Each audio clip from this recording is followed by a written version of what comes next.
terhormat dan saya cintai para teman-teman sekalian yang insya Allah dirahmati Allah Subhanahu wa Ta'ala.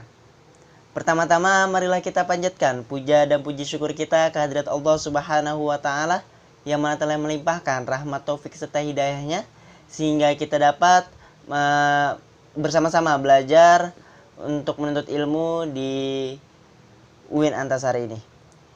Selawat beserta salam semoga tetap tercurah limpahkan kepada junjungan kita Nabi besar Muhammad SAW, yang mana beliau telah membawa kita dari kelamnya jurang jahiliyah menuju pelataran ilmiah, yakni karena adanya agama Islam wal iman di hati kita.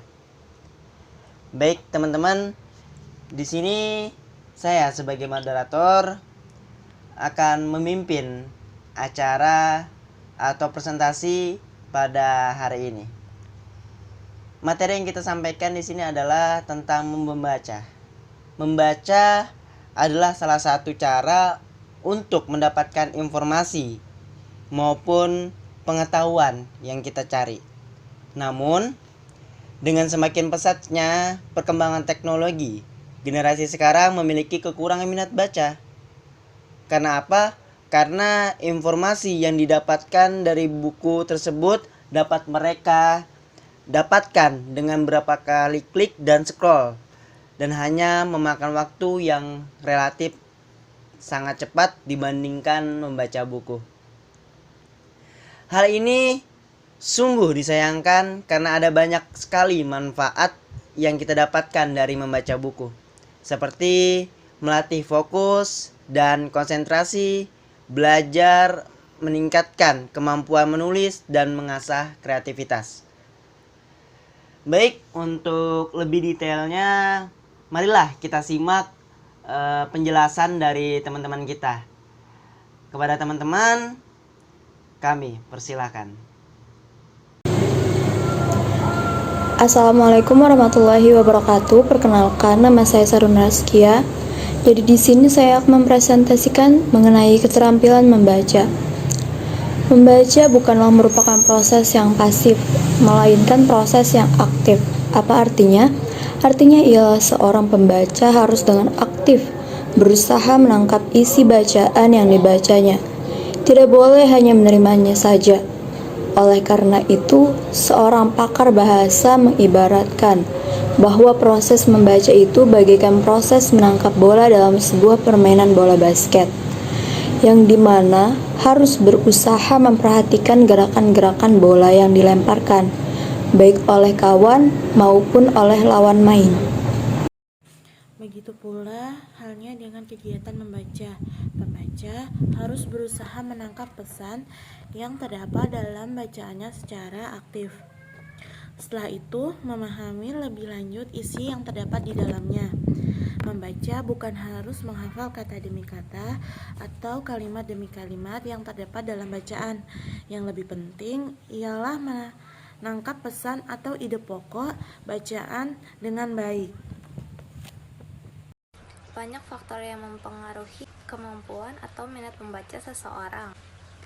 Namun, secara besar, faktor-faktor tersebut dapat diklasifikasikan ke dalam dua kategori, yaitu faktor-faktor yang bersifat intrinsik yang berasal dalam pembaca. Faktor-faktor intrinsik antara lain: 1. Memiliki kemampuan kompetensi bahasa, 2. Minat, 3. Motivasi, dan 4. Kemampuan membacanya. Sedangkan unsur-unsur estetik dibagi menjadi dalam dua kategori.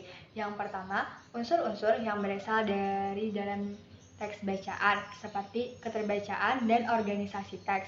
Yang kedua, unsur-unsur yang berasal dari dalam lingkungan, seperti fasilitas, guru, model pengajaran, dan lain-lain.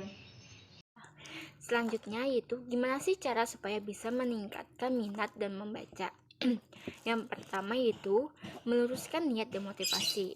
Nah, hal yang satu ini harus ada agar jika suatu saat nanti minat Anda mulai berkurang, Anda akan mengingat kembali apa yang menjadi niat awal untuk membaca.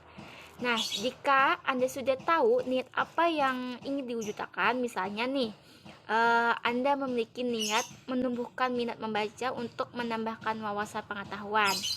Nah, Jadikan niat baik ini sebagai motivasi dan semangat dalam belajar dan membaca.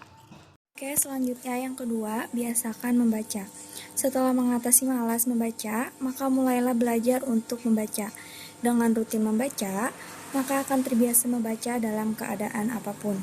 Usahakan setiap hari membaca, luangkan waktu khusus untuk membaca dan selalu konsisten. Oke, selanjutnya yang kedua, biasakan membaca. Setelah mengatasi malas membaca, maka mulailah belajar untuk membaca. Dengan rutin membaca, maka akan terbiasa membaca dalam keadaan apapun. Usahakan setiap hari membaca, luangkan waktu khusus untuk membaca dan selalu konsisten. Ketiga, berkumpul dengan orang-orang yang mempunyai hobi membaca, karena hal itu dapat membangkitkan motivasi membaca kita lagi di saat kita sedang malas.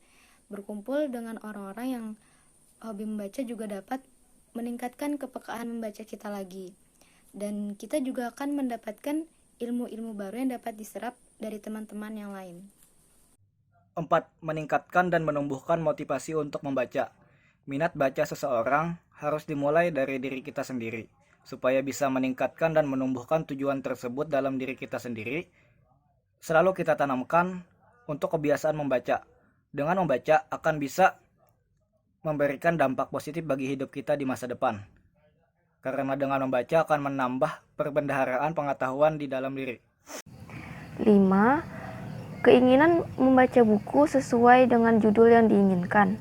Sebaiknya pilihlah buku atau sumber bacaan dengan tema yang diinginkan, karena salah satu penyebab sering berhenti membaca di tengah jalan adalah karena mindset kita yang berpikir bahwa buku adalah bacaan yang sangat membosankan dan berat bagi orang yang tidak biasa membaca buku. Sekian dari kami. Wassalamualaikum warahmatullahi wabarakatuh. Baik, dari kesimpulan tersebut kita bisa menyimpulkan bahwasanya marilah kita tingkatkan minat baca kita, karena dengan membaca pengetahuan akan datang kepada kita. Ada kata-kata membaca ialah napas hidup dan jembatan emas bagi masa depan kita. Mungkin itu saja yang dapat saya sampaikan. Kurang lebihnya mohon maaf. Hadanallah wa iyyakum ajma'in wallahu muwaffiq wal musta'an. Wassalamualaikum warahmatullahi wabarakatuh.